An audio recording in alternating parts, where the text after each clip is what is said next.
أعوذ بالله من الشيطان الرجيم.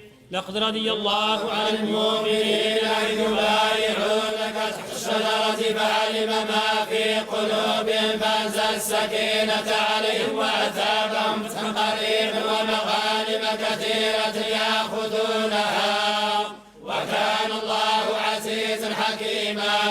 وعدكم الله مغانم كثيرة تأخذونها فعجل لكم هذه وكف أيدي الناس عنكم ولتكون آية للمؤمنين ويهديكم صراطا مستقيما وأخرى لم تقدروا عليها قد أحاط الله بها وكان الله على كل شيء قديرا.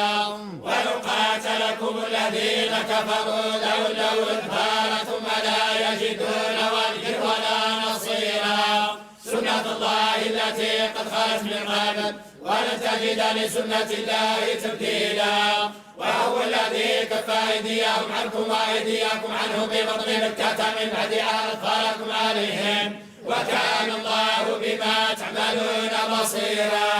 هم الذين كفروا وصدوكم عن المسجد الحرام والهدي معكوفا أن يبلغ محله